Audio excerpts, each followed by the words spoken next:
మనందరి జీవితాలకు ఆశీర్వాదకరముగా ఉండును గాక. ఆమేన్.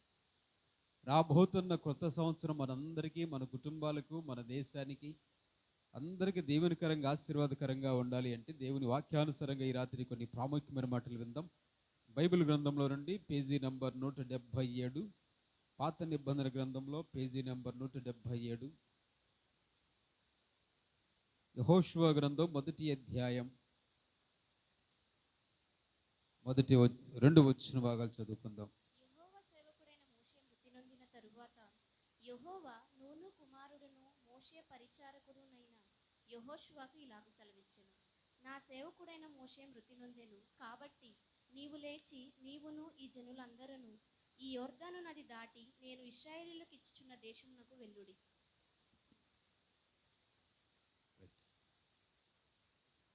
ఈ రాత్రి దేవుడు ఈ వాక్య భాగమును ఆయన మనందరి వినికిడిలో దీవించి ఆశీర్వదించును గాక.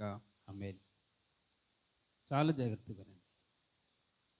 మరొకమారు యెహోవా సేవకుడైన మోషే మృతి నొందిన తర్వాత యెహోవా నూను కుమారుడును మోషే పరిచారకుడైన యెహోషువకు ఇలాగ సెలవిచ్చాడు. నా సేవకుడైన మోషే మృతి నొందెను కాబట్టి నీవు లేచి నీవును ఈ జనులందరూ ఈ యొర్దాను నది దాటి నేను ఇశ్రాయేలుకు ఇచ్చుచున్న దేశమునకు వెళ్ళుడి. దేవుడు యెహోషువతో చెప్పిన గొప్ప మాటలు ఇవి. నీవు లేచి నది దాటి, ఏం దాటి?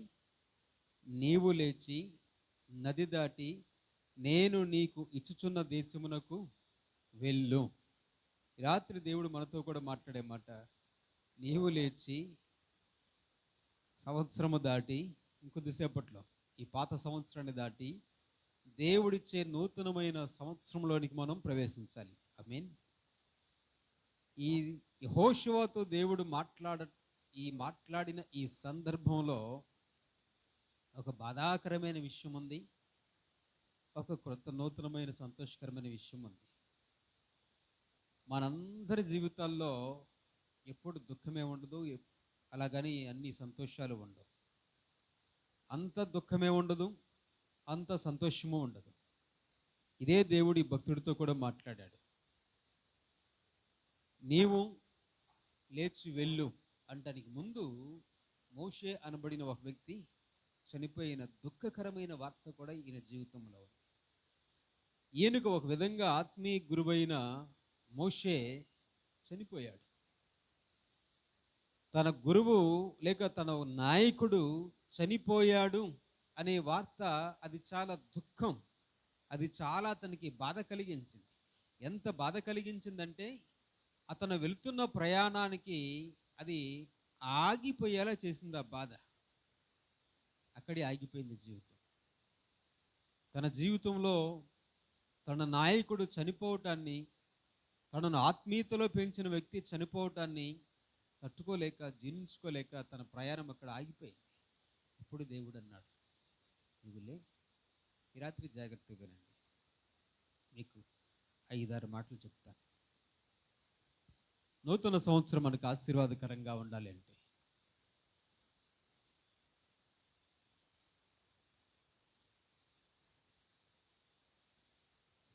5 పీలు.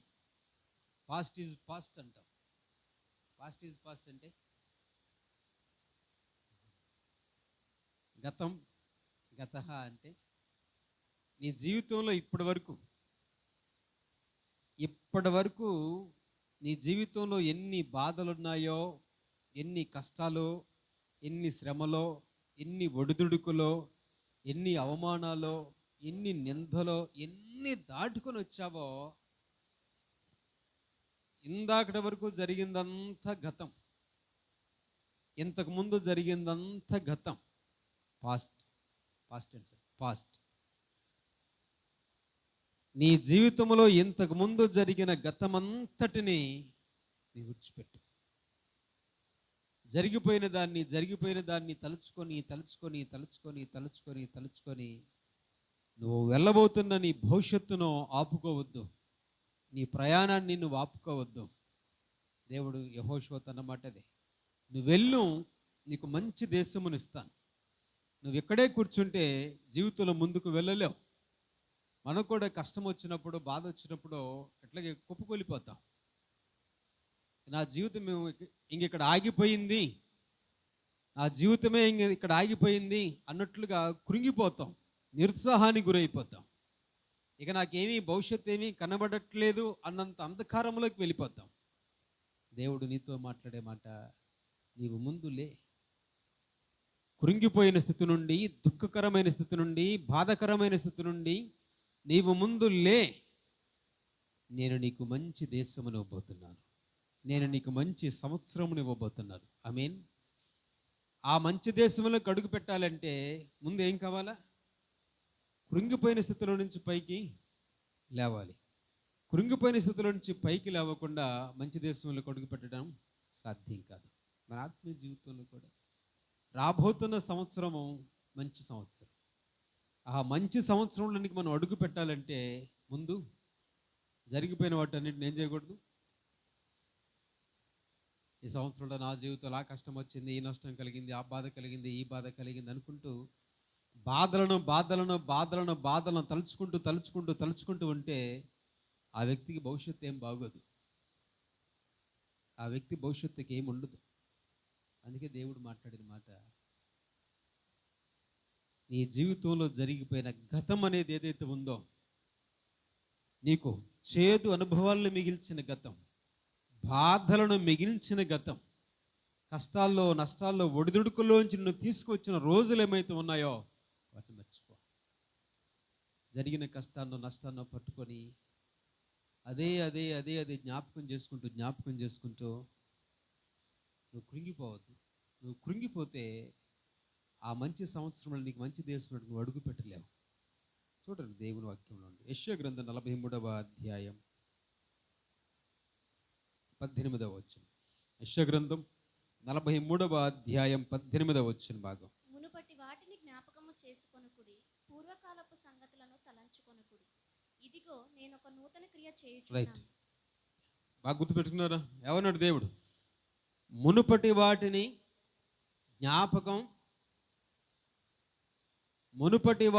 జ్ఞాపకము చేసుకొనవద్దు. ఇంకేమన్నాడు? పూర్వకాలపు సంగతులను తలంచుకొనవద్దు. ఇదిగో నేను ఒక నూతన క్రియను చేయబోతున్నాను. చూడండి, చాలా పర్యాయాలు నీ జీవితంలో ఎదుగుదలకు లేకపోవటానికి ప్రధానమైన కారణం ఇదే. చాలామంది జీవితాల్లో అభివృద్ధిలోనికి రాలేకపోవటానికి, ఆత్మీయతలోనైనా సరే ఎదుగుదల లేకపోవటానికి ప్రధానమైన కారణం ఏంటంటే దేవుడు చెప్పిన మాట ఇదే, మునుపటి వాటిని జ్ఞాపకం చేసుకోవద్దు. అంటే జరిగిపోయిన వాటిని, పాతకాలపు సంగతులను నువ్వు జ్ఞాపకం చేసుకోవద్దు. వాటిని జ్ఞాపకం చేసుకుంటే నేను జరిగించే నూతనమైన క్రియను నువ్వు చూడలేవు. చాలా పర్యాలు ఇదే జరుగుతూ ఉంటుంది మన జీవితాల్లో. జరిగిపోయిన వాటిని, జరిగిపోయిన కష్టాలు, జరిగిపోయిన బాధలు, జరిగిపోయిన ఇబ్బందులు, జరిగిపోయిన వాటిని జ్ఞాపకం చేసుకుంటూ నా జీవితంలో ఎంత కష్టం కలిగింది, ఎంత బాధ కలిగిందని జ్ఞాపకం చేసుకుంటూ ఆత్మీయ జీవితంలో ముందుకు పోలేక అక్కడ ఆగిపోతుంది. మీరు ఎప్పుడు చూడండి, భార్యాభర్తలు కానీ, అత్తాకోడళ్ళ మధ్య కానీ, ఎవరి మధ్య చిన్న సమస్య వచ్చింది అనుకోండి, ఏం బయటకు వస్తాయి? ఇది దేవుడు. పాత విషయాలను జ్ఞాపకం చేసుకోవద్దు. మునుపు జరిగిపోయిన వాటిని జ్ఞాపకం చేసుకోవద్దు. పాతవి గతమంతా తవ్వుకుంటా వస్తారు, జరిగిపోయినవన్నీ తవ్వుకుంటా వస్తారు. నువ్వు అప్పుడు అలా అన్నా, ఇలా అన్నా, అలా అన్నా, ఇవన్నీ ఎప్పుడు? ఎవన్నాడు దేవుడు? మునుపటి వాటిని మీరు జ్ఞాపకము చేసుకోవద్దు. మునుపటి వాటిని మీరు జ్ఞాపకం చేసుకుంటే నేను నీ పట్ల నూతనమైన క్రియను చేయలేను. నూతనమైన క్రియను నేను నీ జీవితంలో జరిగించాలంటే నువ్వేం కావాలి? మునుపటి వాటిని జ్ఞాపకము, గతాన్ని నువ్వు జ్ఞాపకం చేసుకోవద్దు. గతాన్ని తవ్వవద్దు. జరిగిన సంగతి మాటి మాటికి ఎత్తువాడు ఎవరాడు? దేవుడు. మిత్రభేదము కలుగు చేయను. మన ఆత్మీయ జీవితంలో, మన కుటుంబ జీవితంలో, మన వ్యక్తిగత జీవితంలో గుర్తుపెట్టుకోండి, నిన్ను బాధించిన బాధ పెట్టిన సంగతులు ఎన్ని ఉన్నాయో వాటంతటిని పదే పదే పదే పదే జ్ఞాపకం చేసుకోవద్దు. దానివల్ల నీ భవిష్యత్తు పాడైపోద్ది. గతాన్ని పదే పదే జ్ఞాపకం చేసుకోవటం వల్ల నీ భవిష్యత్తు పాడైపోద్ది. అందుకే దేవుడు అన్నమాట యెహోషువ, నీ నాయకుడు అయిన మోషే చనిపోయాడని, అది బాధాకరమైన విషయమే. నేను ఆత్మీయతలోనికి నడిపించి నేను ఇంత పెద్ద చేసిన నీ నాయకుడు చనిపోవడం దుఃఖకరమైన విషయమే, బాధాకరమైన విషయమే. అలాగని ఆ విషయాన్ని జ్ఞాపకం చేసుకుంటూ నువ్వు ఇక్కడే ఉంటే నేను నీకు ఇవ్వాలనుకున్న మంచి దేశంలోకి నువ్వు అడుగు పెట్టలేవు. నువ్వు ఈ నదిని దాటితేనే ఆ మంచి దేశంలోకి అడుగు పెడతావు. నీ జీవితంలో కూడా జరిగిపోయిన కష్టాలు, జరిగిపోయిన బాధలు, జరిగిపోయిన వాటిని పదే పదే పదే పదే జ్ఞాపకం చేసుకుంటే నేను నీకు ఏదో మంచిది ఇవ్వాలనుకుంటున్నాను, నూతనమైన కార్యాన్ని నీ జీవితంలో చేయాలనుకుంటున్నాను. దానికి నువ్వే అడ్డుపడుతున్నావు. ఎవరు అడ్డుపడుతున్నారు? నువ్వే అడ్డుపడుతున్నావు. అందుకే ఏం కావాలో పాస్ట్ ఈజ్ పాస్ట్. గతం అంటే గతాన్ని మర్చిపో, భవిష్యత్తు మీద దృష్టి పెట్టు, జరిగిపోయిన వాటి మీద దృష్టి పెట్టొద్దు. చూడండి, ఫిలిప్పీ పత్రిక 3వ అధ్యాయం 13వ వచనం. ఫిలిప్పు 3:13. ఫిలిప్పీ పత్రిక. సహోదరులారా, నేను ఇదివరకే పట్టుకొని ఉన్నానని తలంచుకొనను. అయితే ఒకటి చేయుచున్నాను, వెనక ఉన్నవి మరచి ముందున్న వాటి కొరకై వేగిరపడుచు క్రీస్తు యేసునందు దేవుని ఉన్నతమైన పిలుపునకు కలుగు బహుమానమును పొందవలెనని గురి యొద్దకే పరిగెత్తుచున్నాను. భక్తుడు ఏం నేర్చుకున్నాడట? వెనుక ఉన్నవి మరచి ముందున్న వాటి కొరకు వేగిరపడటం. ఏం మర్చిపోవాలంటే వెనుకున్నవి మర్చిపోవడం అంటే అర్థం ఏంటంటే గతం. వెనుక ఉన్నవి మర్చిపోవటం అంటే నీ జీవితంలో ఉన్న గతం ఏదైతే ఉందో, గతం అంటే నిన్ను కష్టపెట్టిన సందర్భాలు, నిన్ను బాధ పెట్టిన పరిస్థితులు, నిన్ను బాధ పెట్టిన మనుషులు, నిన్ను ఇబ్బంది గురి చేసిన మనుషులు, పరిస్థితులు, అలాంటివి ఏమైతే ఉన్నాయో వాటిని మర్చిపో. అలాంటి వాటిని అన్నీ నువ్వు మర్చిపో. వాటిని పదే పదే పదే పదే జ్ఞాపకం చేసుకుంటుంటే నీ భవిష్యత్తు పాడైపోతుంది. ముందున్న వాటి కోసం, నీ ముందు చక్కటి భవిష్యత్తు ఉంది, నీ ముందున్న వాటి కోసం వేగిరపాటు ఉండు. వెనుకున్నవి ఏం కావాలో మర్చిపో. దీన్నే పాస్ట్ అంటారు. Past is past. దేవుడు యెహోషువతో చెప్పిన మాట కూడా అదే. నీ జీవితంలో నీకు బాధ కలిగించే సంఘటనలు ఉన్నాయి. బాధ కలిగించే సంఘటనలను బట్టి నువ్వు పొద్దాకులు బాధపడుతూ అక్కడే కృంగిపోవద్దు. వాటిని మర్చిపో.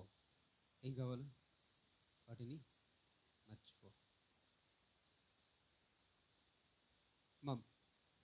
కూర్చోండి.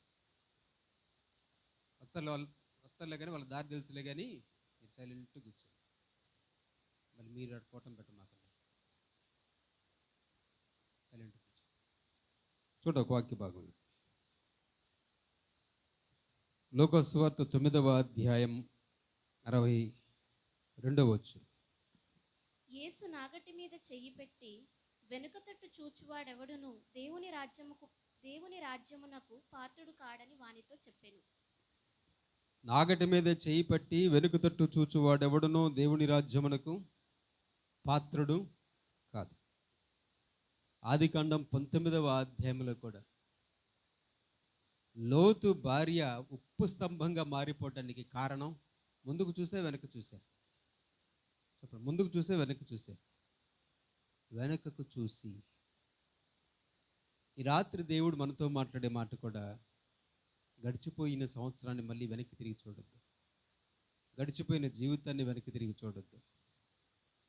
నీ జీవితంలో ఉన్న పాత జీవితపు గుర్తులను వెనక్కి తిరిగి చూడొద్దు.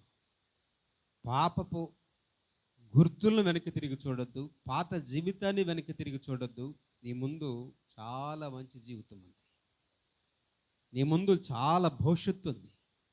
ముందున్న సంవత్సరం మీదనో ముందు ఉన్న భవిష్యత్తు మీద దృష్టి పెట్టు.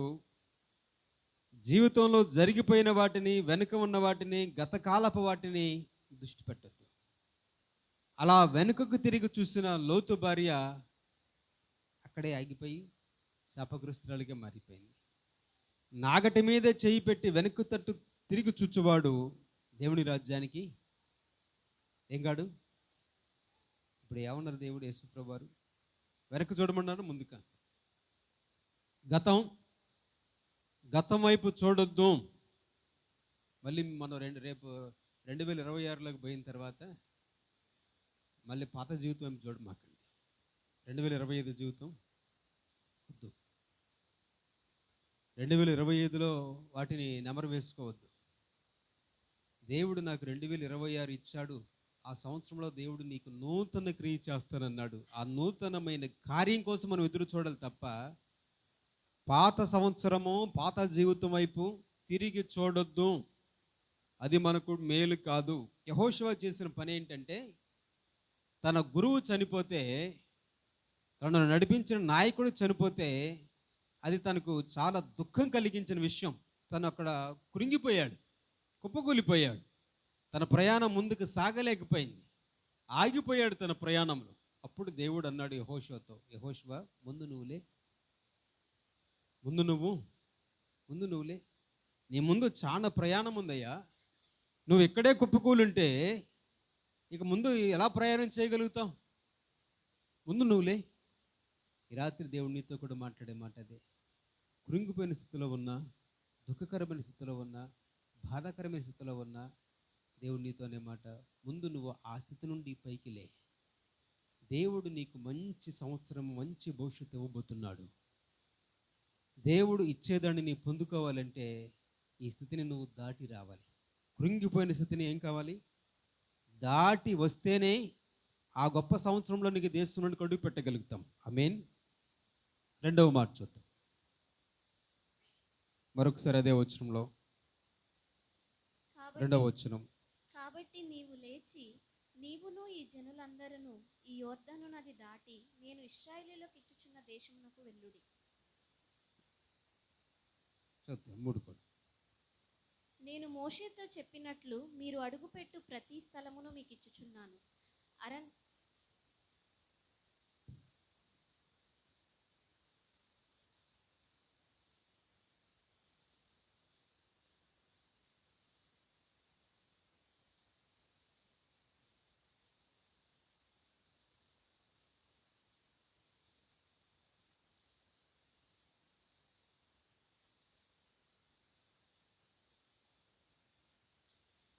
గతాన్ని విడిచిపెట్టాలి.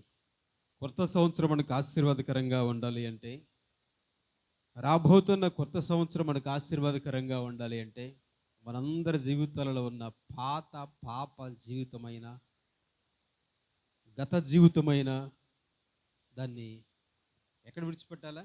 పాత సంవత్సరంలోనే విడిచిపెట్టాలి. మళ్ళీ కొత్త సంవత్సరంలో కూడా పాత దాన్ని తీసుకురావద్దు. ఇదే దేవుడు కోరుకునేది. కొత్త సంవత్సరంలో కూడా పాత దాన్ని తీసుకురావద్దు. Past is past. గతం, పాత సంవత్సరంతో, పాత జీవితంతో నీ దుఃఖము, బాధ, గతం అంతా అక్కడే ఆగిపోవాలి. పాత సంవత్సరంలోనే పాత జీవితం అంతా ఆగిపోవాలి, అక్కడే వదిలిపెట్టాలి. ఇప్పుడు దేవుడు ఒక గొప్ప వాగ్దానం చేశాడు. ఏంటంటే, నువ్వు అడుగు పెట్టేదంతా నేను నీకు ఆశీర్వాదకరంగా మారుస్తాను. ఆమేన్. దేవుడు ఇవ్వబోతున్న నూతనమైన సంవత్సరం మనకు ఆశీర్వాదకరమైన సంవత్సరంగా ఉండునుగాక. నీవు అడుగుపెట్టుదంతా నేను నీకు ఇచ్చేదను. ఇది దేవుడు యెహోషువకి ఇచ్చిన వాగ్దానం. దీన్ని ప్రామిస్ అంటారు. మనుషులుగా మనం చాలా పర్యాలు మాట ఇచ్చి తప్పచ్చు, శాస్త్రాన్ని చేయకపోవచ్చు, ఏదైనా సరే తప్పిపోవచ్చు. కానీ దేవుడు మాత్రం ఆయన వాగ్దానము చేశాడంటే ఆ వాగ్దానమును నెరవేర్చువాడు ఆయనే. వాగ్దానము చేయువాడును, ఆ వాగ్దానమును నెరవేర్చువాడును ఆయన. ఎక్కడ కూడా ఈ బైబిల్ గ్రంథం అంతటిలో దేవుడు ఒక్కసారి ఒక వ్యక్తికి మాట ఇచ్చిన తర్వాత ఎక్కడ తప్పినట్లుగా మనకు ఎక్కడ కనపడదు. అబద్ధమాడుటకు నేను నరుణ్ణి కాదు అన్నాడు దేవుడు. అంటే అర్థం ఏంటి? ఇండైరెక్ట్గా మనం మనుషులంగా మనం మాట తప్పుతాం. కొన్ని బలహీనతలు ఉన్నాయి, మనం మాట నెరవేర్చుకోలేకపోవచ్చు. కానీ దేవుడు మాత్రం వాగ్దానము చేయవాడు. ఈ నూతన సంవత్సరంలో, రాబోతున్న నూతన సంవత్సరంలో మనకు కూడా దేవుడు ఇచ్చిన గొప్ప వాగ్దానం. ఇదే అధ్యాయం 5వ వచనంలో దేవుడు చేసిన వాగ్దానం చూద్దాం. నీవు బ్రతుకు దినములన్నిటను ఏ మనుష్యుడునూ నీ ఎదుట నిలవలేకయుండును. నేను మోషేకు తోడై ఉండినట్లు నీకును తోడై ఉండేదను. దేవుడు చేసిన వాగ్దానం, నీ బ్రతుకు దినములన్నింటిలో ఏ మనుష్యుడు నీ ఎదుట నిలవలేడు. 2, నేను నీ గురువైన మోషేకు తోడై ఉండునట్లు నేను నీకు తోడై ఉందును, నిన్ను విడువను, నిన్ను ఎడబాయి. ఇవన్నీ దేవుడు చేసిన వాగ్దానాలు. మోషేకు దేవుడు చేసిన వాగ్దానం, నేను నిన్ను విడువను, నిన్ను ఎడబాయను, నేను ఎప్పుడు నీకు తోడుగా ఉంటాను. ఇవి చాలా గొప్ప మాట. నీకంటే ముందున్న మోషే, నీ నాయకుడు యజమానుడికి నేను ఎలా తోడుగా ఉన్నానో నీకు కూడా అలాగూ తోడుగా ఉంటాను. ఇది గొప్ప వాగ్దానం. మనం కూడా ఇంకొద్దిసేపట్లో వాగ్దానం తీసుకుంటాం. మోషే చేసిన వాగ్దానం దేవుడు యెహోషువకు చేశాడు, తోడుగా ఉంటాడు. ఈ రాత్రి దేవుడు సార్వత్రికంగా మనందరితో కూడా మాట్లాడే గొప్ప వాగ్దానం అది. నేను యెహోషువకు ఏ విధంగా తోడుగా ఉన్నానో అదేవిధంగా మీ అందరికీ కూడా నేను చెప్పండి, అందరికీ కూడా నేను మీకు తోడుగా ఉండేదనో. ఇది దేవుడు చేసిన గొప్ప వాగ్దానం. గుర్తుపెట్టుకోండి. ఎప్పుడు ఈ వాగ్దానం నెరవేరుతుంది అంటే మనం గతాన్ని విడిచిపెట్టినప్పుడు. పాత జీవితాన్ని విడిచిపెట్టకుండా ఉంటే దేవునికి వాగ్దానం ఏమి మనకు నెరవేరు. పాత జీవితము, పాప జీవితము, నిన్న దుఃఖానికి బాధకు కారణమైన సంఘటనలు ఏమవుతున్నాయో అవన్నీ పాత సంవత్సరంలోనే, పాత జీవితంలోనే విడిచిపెట్టు. అప్పుడు దేవుని వాగ్దానం మన జీవితంలో నెరవేరుతుంది. ఇదిగో నీ ఎదుట ఏ సమస్య నిలవలేదు, నీ ఎదుట ఏ మనుష్యుడే కాదు, ఏ సమస్య కూడా నీ ఎదుట నిలవలేదు. ఇది మీకు వినడానికి చాలా తేలికగా ఉందేమో, కానీ యెహోషువ అనబడిన యవనస్తుడికి ఇది చాలా పెద్ద గొప్ప వాగ్దానం. ఎంత గొప్ప వాగ్దానం అంటే యెహోషువ ముందు చాలా భయంకరమైన బలమైన రాజులు ఉన్నారు, రాజ్యాలు ఉన్నాయి, 7 రకాల జాతుల ప్రజలు ఉన్నారు. యెహోషువ యవనస్తుడు. యెహోషువ ముందు బలమైన 31 మంది రాజులు ఉన్నారు. ఈ వాగ్దానం నెరవేరాలి అంటే ఆ దేశంలో నువ్వు అడుగు పెడతావు, ఆ దేశాన్ని నీకు ఇస్తాను, ఆ దేశంలో అడుగు పెడతావు అనే వాగ్దానం యెహోషువ జీవితంలో నెరవేరాలంటే 31 మంది రాజులను యెహోషువ యుద్ధం చేసి ఓడించాలి. 31 రాజ్యాలను జయించాలి. ఏమన్నా రాజా? 31 మంది రాజ్యాలను జయించాలంటే ఈయన రాజు కాదు, ఈయన రాజు ఏం కాదు. యెహోషువ మోషే గారి శిష్యుడు, మోషే గారి దగ్గర శిష్యుడు, మోషే గారి దగ్గర విద్యను నేర్చుకున్నవాడు. ఇతను రాజ్యాలను ఓడించగలటం సాధారణమైన విషయమా? దేవుడు వాగ్దానం చేశాడు, యెహోషువ నీ ముందు 31 మంది బలమైన రాజ్యాలు అన్నా అసలు ఏ మనుష్యుడు నీ ఎదుట నిలబడలేడయ్యా. ఏ మనుష్యుడు, ఏ రాజు ఎంత బలవంతుడైనా కూడా నీ ముందు నిలవలేడు. ఇది దేవుడిచ్చిన వాగ్దానం. నమ్మాడు యెహోషువ, నమ్మాడు. ఈ రాత్రి మనం కూడా దేవుని పట్ల అంత నమ్మకం ఉంచాలి. వాగ్దానం రాబోతున్న 2026వ సంవత్సరం అంతటిలో ఏ సమస్య నీ ముందు నిలవలేదు. ఆమేన్ చెప్పండి. మనం కూడా నమ్మాలి దేవుని వాగ్దానాన్ని. నమ్మిన వారి పట్ల దేవుడు కార్యం చేయగలుగుతాడు. నీవు నమ్మిక చొప్పున అవును యేసుప్రభు, నీవు నీ నమ్మిక చొప్పున నీకు కలుగును గాక అన్నారు. నువ్వెంత నమ్ముతావో. యెహోషువ పూర్తిగా నమ్మాడు. ఎక్కడ కూడా ప్రభా నేనేంటి, నా వయసు ఏంటి, నాకేమన్నా కత్తి పట్టుకోవటం వచ్చా, కత్తి విద్య ఉన్న నాకు వచ్చా, నేనేంటి మా గురువు గారు ఏమంటే ప్రార్థనలో తిరిగే నాకు రాజులను ఓడించడం అంటే సాధారణమైన విషయమా? అక్కడ ఉన్న వాళ్ళంతా నెఫీలీయులు అన్నారు. నెఫీలీయులు, అమాలేకీలు, మిథ్యానీయులు, ఎట్లాంటి వాళ్ళు ఎట్లాంటి వాళ్ళంటే ఆ, దాదాపు గొల్లియాతు సంతానం, దానికి ముందు పూర్వీకులు వీళ్ళు. అంటే ఒక్కొక్కరు 10 అడుగుల 10 అంగుళాలు ఎత్తు, 10 అడుగుల 10 అంగుళాలు ఎత్తు. అంటే మన ఇంటి స్లాబు వాళ్ళ తల కానుద్ది సుమారుగా అంత ఎత్తు వాళ్ళు. వాళ్ళ దగ్గర వీళ్ళు నిలబడితేనే ఎట్లా ఉన్నారంటే వాళ్ళ ముందు మిడతల్లాగా ఉన్నట్టు వీళ్ళు. ఈ సైన్యము మిడతల్లాగా ఉన్నారు, చిన్న మిడతల్లాగా ఉన్నారు, వాళ్ళంతటి బలిష్ఠులుగా ఉన్నారు. ఇప్పుడు యెహోషువతో అసలు ఏ మనుషుడు నీ ముందు నిలవలేడయ్యా, నేను వాగ్దానం చేశాను అన్నాడు. ఏ మనుష్యుడు కూడా నీ ముందు నిలవలేడు అన్నాడు యెహోషువ. ఎక్కడ కూడా ప్రభు నేనంతవన్నీ, అసలు నా వయసు ఎంత, నా అనుభవం ఎంత, నాకేమైనా కత్తి పట్టుకోవటం వచ్చా? వాళ్ళేమో యుద్ధ వీరులు, రాజులు, వాళ్ళ దగ్గర వేల మంది, లక్షల మంది సైనిక బలం ఉంది. నేను వారితో యుద్ధం చేసి ఎలా గెలుస్తాను? నువ్వు నిలవలేవు అంటావు. ఎక్కడ అనుమానం కొంచెం కూడా రాలేదు యెహోషువ, కొద్దిగా నమ్మాడు. ఈ రాత్రి దేవుడు మనతో కూడా చెప్పే వాగ్దానం, నీ ముందు రాబోతున్న 2026 సంవత్సరంలో దేవుని వాక్యాన్ని బట్టి నువ్వు గతం అంతటి, పాత జీవితం అంతటిని విడిచిపెట్టగలిగితే ఏ సమస్య నీ ముందు నిలవలేదు. సమస్యలు ఉండవల్ల దేవుడు ఉండమన్నాడా? సమస్యలు ఉండవల్ల ఏదీ నీ ముందు నిలవలేదు. సమస్యలు ఏమీ రావు అనలేదు, అదవుతుందా? సమస్యలు ఏమీ రావు అనలేదు. ఏ సమస్య వచ్చినా అది నీ ముందు నిలవలేదు. నీవు శక్తిమంతుడైన వ్యక్తిగా ఉంటావు. కారణం నేను నీకు తోడుగా ఉన్నాను, నేను నీకు తోడుగా ఉన్నాను. నీ జీవితంలో ఎంత బలమైన సమస్యలు వచ్చినా నువ్వు వాటన్నింటిని ఎదిరించగలుగుతావు, జయించగలుగుతావు. అది నీ చేతుల్లో ఓడిపోతుందే కానీ నువ్వు ఏ సమస్య చేతుల్లో ఓడిపోవు. ఇది ప్రామిస్, ఇది వాగ్దానం, యెహోషువకు దేవుడు చేసిన వాగ్దానం. మనం కూడా ఈ వాగ్దానాన్ని ఎత్తిపుచ్చుకోవాలి. దేవా, రాబోతున్న సంవత్సరంలో ఏ సమస్య నా ముందో నిలవకూడదు. ప్రతి సమస్యను నేను జయించగలిగినంత మీ ఆత్మశక్తి నాకు కావాలి. ఇది రెండవ మాట. మత్తయి సువార్త 28వ అధ్యాయం 20వ వచనం. నేను మీకు ఏ ఏ సంగతులను ఆజ్ఞాపించితినో వాటినన్నింటినీ గైకొనవలెనని వారికి బోధించుడి. ఇదిగో నేను యుగ సమాప్తి వరకు సదాకాలము మీతో కూడా ఉన్నానని వారితో చెప్పాను. యేసు ప్రభువు వివరంగా చెప్పిన మాట, ఇదిగో యుగ సమాప్తి వరకు. ఎప్పటి వరకు? ఎప్పటి వరకు? యుగ సమాప్తి. యుగ సమాప్తి అంటే ఈ భూమి, ఈ లోకము, ఈ పంచభూతాలు, సూర్య చంద్ర నక్షత్రాలు, ఈ విశ్వం అంతా అంతమైపోయే వరకు, దేవుని రాకడ వరకు, ఇదిగో యుగ సమాప్తి వరకు సదాకాలము నేను మీతో కూడా ఉంటాను.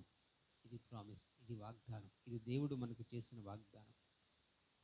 మనుషులు విడిచిపెట్టిన, నాన్న వాళ్ళందరూ విడిచిపెట్టిన, ఎవరు ప్రేమించినా ప్రేమించకపోయినా, ఎవరు ఆదరించినా ఆదరించకపోయినా, ఎవరు పట్టించుకున్నా పట్టించుకోకపోయినా, యేసు ప్రభు చేసిన వాగ్దానం, ఇదిగో నేను నీకు తోడుగా ఉంటాను.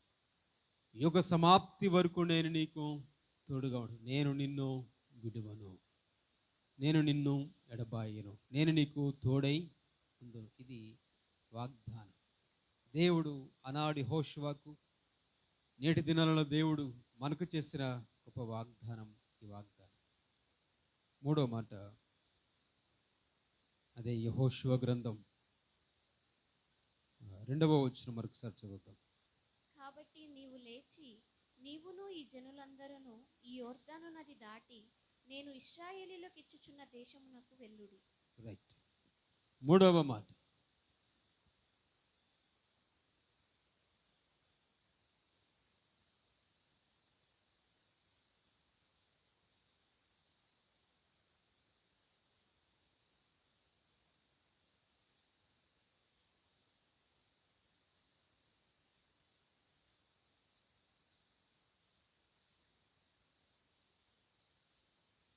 రెండవ వచనంలో దేవుడు అనబట్టి, నీవు లేచి నీవును ఈ జనులందరూ ఈ యొర్దాను నది దాటి, ఏం దాటిపోవాలా?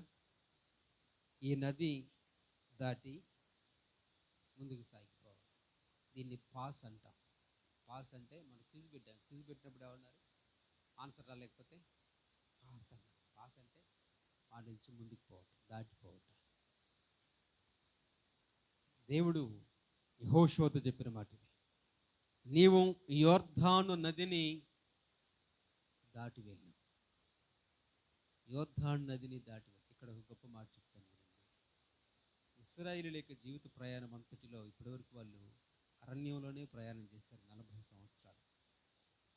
దాదాపుగా అరణ్యంలో 40 సంవత్సరాలు ప్రయాణం చేసిన తర్వాత ఇక్కడ వీళ్ళు యొర్దాను నది దగ్గరకు వచ్చారు. యొర్దాను నది దగ్గరికి వచ్చారు. ఈ నది దగ్గరికి వస్తే ఇంకా వాళ్ళ అరణ్య ప్రయాణం ఏం లేదు. ఇంకా అంటే దాదాపు పొలిమేర దాటి ఊళ్ళోకి ఎంటర్ అయినట్టు అంత దగ్గరికి వచ్చేసారు. దేవుడు ఇదే చెప్పాడు, మీరు ఇప్పటిదాకా 40 సంవత్సరాలు ఈ అరణ్యాలు, అడవుల్లో ప్రయాణం చేశారు. ఇదిగో మీ ముందు ఇదొక్కటి ఉంది, నది యొర్దాను అనే నది ఒక్కటి ఉంది. ఆ నది కనుక మీరు దాటారంటే ఇక మీకు ఆశీర్వాదమే. నది దాటితే మీకు ఆశీర్వాదమే. నేనిచ్చు దేశంలో మీరు అడుగు పెట్టగలుగుతారు. మన ఆత్మీయ జీవితంలో గుర్తుపెట్టుకోండి,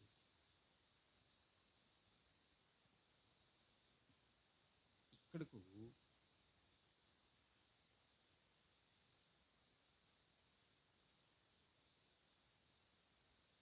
ఏంటది ఏంటిదన్నమాట పాస్.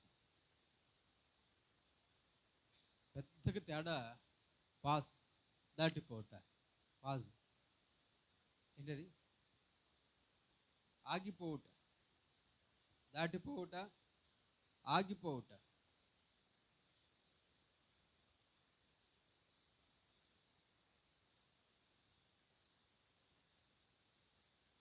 పలకడానికి దాదాపు రెండు దగ్గరికి పదాలుగా ఉన్న నాడు నేడు మన ఆత్మీయ జీవితం ఇదే జరుగుతుంది. ఒకనొక స్థాయికి వచ్చిన తర్వాత దాటిపోవటానికి బదులు అక్కడ ఆగిపోతాం. ఇశ్రాయేలీయులకు కూడా ఇప్పుడు పరిస్థితి ఎట్లా ఉందంటే 40 ఏళ్ళు నడిచాం అరణ్యంలో, 40 సంవత్సరాలు ప్రయాణం చేసాం, 40 సంవత్సరాలు కష్టపడ్డాం, 40 సంవత్సరాలు ఎన్నో ఒడిదుడుకులు ఎదుర్కొన్నాం. ఈ 40 సంవత్సరాలు ఎన్నో క్రూరమృగాలు, ఈ 40 సంవత్సరాలు ఎన్నో తిప్పలు, ఎన్నో ఆహార సమస్యలు అనుకుంటూ ఈ యొర్దాను నది దగ్గరకు వచ్చేటప్పటికి అది వర్షాకాలం. బైబిల్లో ఉంది అది వర్షాకాలం అట. ఈ వర్షాకాలంలో యొర్దాను అనే నది గట్టు కూడా పొర్లి పారుతుందట. ఈ నది గట్టు కూడా పొర్లి పారుతా ఉంది. దేవుడు అన్నాడు నది దాటండి అన్నాడు. మన చేడుకలు బావాలి, అమరావతి బావాలి, కృష్ణా నది వర్షాకాలంలో ఈ దగ్గర నుంచి అదరికి పారుతుంది. భాష గారు వచ్చి నది దాటిపో అన్నాడు. మనం ఏమంటాం? అయ్యగారు పడవేదంట. సాధారణంగా వచ్చే ప్రశ్న ఏంటి? అదేక నది దట్ట ఒకడ పో అంటే వచ్చే ప్రశ్న ఏంటి? పడవేదండి అంటాం. నది దట్టడానికి ఇప్పుడు దేవుడిదే అన్నాడు వెళ్తావు. అది వర్షాకాలం, యొర్దాను నది గట్లు నిండి పొరిలి పారుతా ఉంది. ఈ దరికి ఆ దరికి తండ్రి పెట్టి పారుతుంది యొర్దాను నది. దేవుడు అన్నాడు దాటిపో. వీళ్ళేమో ఆగిపోయారు. ఏమయ్యారు? జరిగిన కష్టాలను చూసి, మళ్ళీ ఆ నదిని చూసి మన వల్ల ఇంకా అవుద్దా, ఇప్పటికే 40 సంవత్సరాలు కష్టపడి ఎడదాకా వచ్చామనుకుంటే ఇక్కడికి వచ్చాక కూడా మళ్ళీ నదటం వచ్చింది, సమస్య అడ్డం వచ్చింది, మళ్ళీ ఇంకో కొత్త సమస్య వచ్చింది. మా వల్ల అవుద్దా? పాస్, ఆగిపోతుంది. ఇదే చాలా భక్తి జీవితాలు గుర్తుపెట్టుకోండి. వయసు పెరిగే కొద్దీ భక్తి జీవితంలో నువ్వు ముందుకు పోవటానికి బదులు అంచెలు ఎక్కువ పడతాయి, ఆగిపోయేవి ఎక్కువ కనపడతా ఉంటాయి. నువ్వేం చెప్తావంటే ఇశ్రాయేలీయులు కూడా అయ్యా 40 సంవత్సరాలు ప్రయాణం చేశాం, 40 సంవత్సరాలు కాలినడకన అరణ్యాలన్నీ దాటుకుంటూ ఇక్కడ దాకా వచ్చాం. మళ్ళీ ఇప్పుడు నది అడ్డం వచ్చింది. ఇది మా వల్ల కాదు. ఇదే భక్తిలో ఉన్న ఒక ప్రమాదం. నిజమే, ఇశ్రాయేల్ 40 సంవత్సరాలు ప్రయాణం చేశారు. కానీ ఇప్పుడు దేవుడు ఏమన్నాడు? ఇది దాటు, నేను నీకు వాగ్దానం చేశాను కదా, నది దాటు. ఏమన్నాడు? మంచి దేశం అడుగు పెడతావు. నది దాటు, అవకల మంచి దేశం ఉంది, అడుగు పెడతావు. కానీ వీళ్ళేమో ఏం చెప్తున్నారు? 40 సంవత్సరాలు చెప్తున్నారు. ఏం చెప్తున్నారు? దేవుడు ఇస్తానన్న ఆ నది దాటితే దేవుడు ఇస్తానన్నది జ్ఞాపకం చేసుకోవట్లే వాళ్ళు. గడిచిపోయినది, నడిచొచ్చింది, కష్టాలు పడింది, పాతది 40 సంవత్సరాలు కథ చెప్తున్నారు. వా 40 సంవత్సరాలు అయిందయ్యా, మేము 40 సంవత్సరాలు ప్రయాణం చేసాం, ఇంకా మాకు కష్టంగా ఉంది. ఇదే చెప్తున్నారు. పెట్టుకోండి, రాత్రి మన ఆత్మీయ జీవితంలో కూడా దేవుడు ముందుకు వెళ్ళు అంటే మనం ముందుకు వెళ్ళవలసిన దానికి బదులు మళ్ళీ వెనకకు, గతం అంటే వెనకదే చెప్పుకుంటూ వస్తున్నామేమో, కానీ ముందుకు చూడకపోతే మళ్ళీ ఆ కొత్త సంవత్సరం కూడా పెద్దగా మనకు ఆశీర్వాదకరంగా ఏముండదు. ఆ కొత్త సంవత్సరం కూడా పెద్దగా మనకు దీవెనకరంగా ఉండదు. రాబోతున్న నూతన సంవత్సరం మనకు దీవెనకరంగా, ఆశీర్వాదకరంగా మారాలంటే ఆగిపోవద్దు. ఏం కావద్దు? ఆగిపోవద్దు. ఏం కావాలా? సాగిపోవాలా, ముందుకు దాటిపోవాలా, ఆగిపోవద్దు. బాగా వినండి, 40 సంవత్సరాల భక్తి జీవితం ఇక్కడికి వచ్చి ఆగిపోతే ఇంకేమన్నా ఉపయోగం ఉందా? వాళ్ళు యోర్దాను నది దాటి ఇంకొంచెం ముందుకెళ్తే దేవుడు ఇస్తాను అన్న కనానులను అడుగు పెడతారు. వాళ్ళు తీర దగ్గరకు వచ్చే లోపల దేవుడు ఇస్తాను అన్న దాని మీద కంటే వాళ్ళ జీవితంలో పడిన బాధలు, కష్టాలు ఇవే వాళ్ళకి బాగా వస్తున్నాయి. అందుకే వాళ్ళు ఇక్కడ ఆగిపోతూ ఉన్నారు. ఈ రాత్రి మన ఆత్మీయ జీవితంలో రాబోతున్న 2026 సంవత్సరం అంతా మనకు ఆశీర్వాదకరంగా, మన కుటుంబానికి దీవెనకరంగా, మన దేశానికి క్షేమంగా ఉండాలంటే మొదటిగా నీ ఆత్మీయ జీవితంలో వద్దాకలి గతం గురించి మాట్లాడు. నీ ముందు దేవుడు మంచి భవిష్యత్తు ఉంచాడు. దాటు. ఏం కావాలా? ఒక సమస్య ముందు ఉంది. యోర్దాను అనేది వాళ్ళకు ఒక సమస్య ఉంది. దాన్ని ఏం కావాలా? దాటాలా, ఆగాల?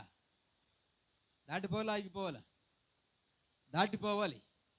మళ్ళీ కొత్త జీవితంలో కూడా, కొత్త సంవత్సరంలో కూడా సమస్యలు ఏంటండి? పాత సంవత్సరంలో సమస్యలు చాలా ఉన్నట్టు కొత్త సంవత్సరంలో కూడా సమస్యలు ఉంటాయా? ఉంటాయి, ఖచ్చితంగా ఉంటాయి. భూమి మీద సమస్య లేని మానవుడు ఎవ్వరూ లేరు. సమస్య లేని ఒకే ఒక్క స్థలం సమాధులు. ఏంటది? సమాధిలో విశ్రాంతి తీసుకునేదాకా, అందుకే రెస్ట్ ఇన్ పీస్ అని పెడతారు. రెస్ట్ ఇన్ పీస్ అంటే చనిపోయిన వాళ్ళకి. సమాధిలో విశ్రాంతి తీసుకునేదాకా భూమి మీద ప్రతి మనుషుడికి సమస్య ఉంటుంది. కానీ యేసు ప్రభు మనకిచ్చిన వాగ్దానం ఏంటంటే, నీ ముందు ఎన్ని సమస్యలు ఉన్నా నేను నీకు తోడుగా ఉన్నాను, నువ్వేం భయపడద్దు, నేను నీకు తోడుగా ఉన్నాను. అసలు ఏ సమస్య నీ ముందు నిలవదో. అందరు వేరు, నువ్వు వేరు. సమస్యలు వచ్చినప్పుడు వాళ్ళ సమస్యల్లో మునిగిపోయే వాళ్ళు కొంతమంది.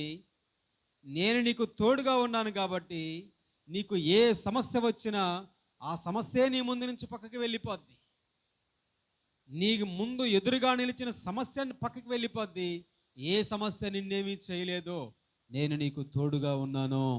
ఆమేన్. ఇది యెహోషువకు దేవుడిచ్చిన గొప్ప వాగ్దానం. అందుకే దేవుడు అన్నాడు, ముందుకు వెళ్ళు, యోర్దాను నదిని చూసి భయపడొద్దు.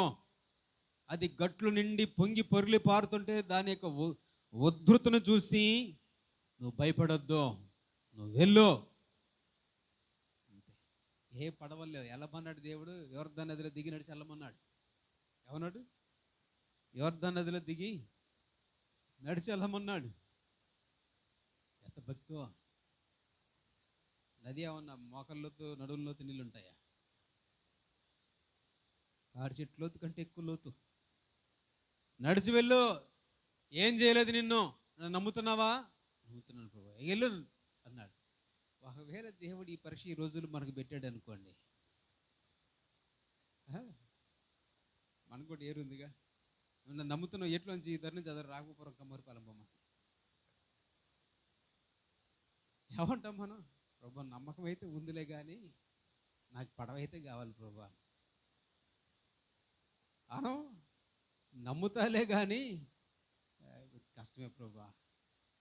కానీ యెహోషువ దేవుడు చెప్తే మరొక ఆలోచన రాలా, ఈ నది నేనెట దాటుతానయ్యా, ఏ పడవ లేకుండా తెడ్డు లేకుండా ఏ సహాయం లేకుండా నేనెట దాటుతా ప్రభా నదిని, ఈ నది దాటితే ఇస్తాను అంటున్నావు, అసలు ఈ నదిని ముందు దాటేదట్లా, నేను ఈ నదిని ఎట్ట దాటుతాను? దేవుడు నన్ను నమ్ముతున్నావు కదా, నమ్ముతున్నావు మరి వెళ్ళు. ఇదే విశ్వాసానికి పరీక్ష చాలాసార్లు. మన ఆత్మీయ జీవితంలో కూడా విశ్వాసానికి పరీక్ష. గుర్తుపెట్టుకోండి, విశ్వసించిన వారు ఎప్పుడు దేవుని అనుమానించలేరు, అనుమానించే వాళ్ళు ఎప్పుడు దేవుణ్ణి విశ్వసించలేరు. సందేహించువాడు, యాకోబు భక్తుడు అంటాడు యాకోబు పత్రిక 1వ అధ్యాయంలో, సందేహించువాడు ఎగిసి పడుతున్న సముద్రపు కెరటాల వంటి వాడట. అనుమానం కలిగి ఉన్న వ్యక్తి సముద్రపు కెరటాలు ఎలా ఎగిసిపడుతూ ఉంటాయో, దేవునిలో అనుమానం కలిగిన వ్యక్తి కూడా హృదయం ప్రశాంతంగా ఉండదు. సముద్రం ఎలా గలిబిలి చేసి అంత అటు ఇటు ఎగిసిపడుతుందో, అనుమానించు వ్యక్తి హృదయం కూడా అలా ఎగిసిపడుతూ ఉంటుంది. టెన్షన్ పడుతూ ఉంటుంది తప్ప ప్రశాంతంగా ఉండలేదు. అందుకే దేవుల్లో అపనమ్మకం ఉంచొద్దు, ఎప్పుడు పూర్తిగా విశ్వసించండి. ఆయన ఎప్పటికీ నమ్మదగిన దేవుడు. యేసు ప్రభు ఎప్పటికీ నమ్మదగిన దేవుడు. యేసు ప్రభు ఆ దేవుడు యెహోషువతో నువ్వు దాటిపో అన్నాడు, నది దగ్గరికి తీసుకొచ్చి నువ్వు దాటిపో నదిని అన్నాడు. అంతే, నది దాటిపో, అనుమానం వద్దు. దేవుడి రాత్రి మనతో కూడా 2026వ సంవత్సరానికి వెళ్ళే ముందు దేవుడు మనతో మాట్లాడే మాట, నువ్వు దాటిపో. నీ ముందు ఎన్ని సమస్యలను ఉండనివ్వు, ఎక్కడ నువ్వు ఆగిపోవద్దు, సమస్యను చూసి ఆగిపోవద్దు. ఎందుకు, నేను నీకు ప్రామిస్ చేశా, నేను నీకు వాగ్దానం చేశా, నేను నీకు తోడుగా ఉంటానని వాగ్దానం చేశా, నేను నీ చెయ్యి పట్టుకొని నడిపిస్తానని వాగ్దానం చేశా.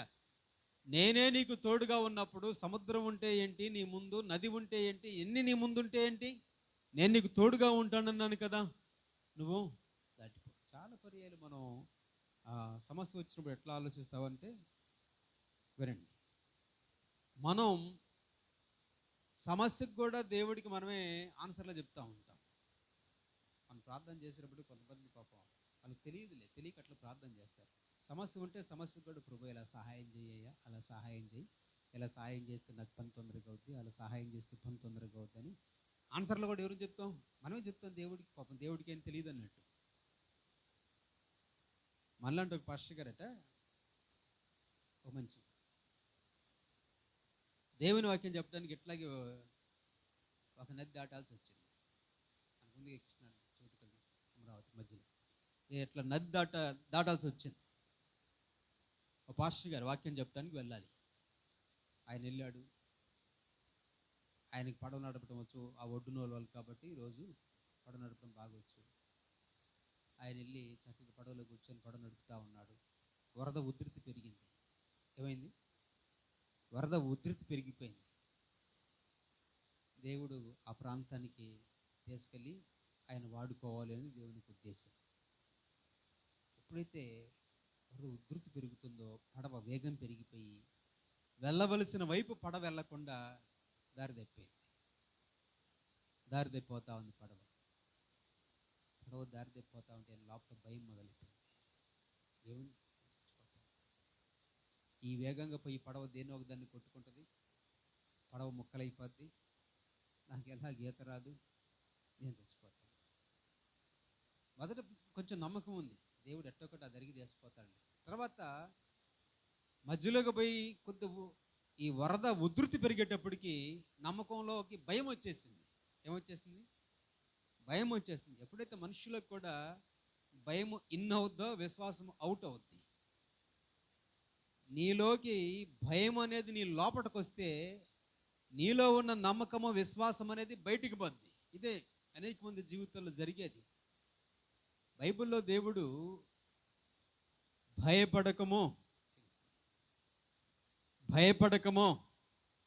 నేను నీకు తోడై ఉన్నాను, నేను నీ దేవుడనై ఉన్నాను, భయపడొద్దు అన్నాడు.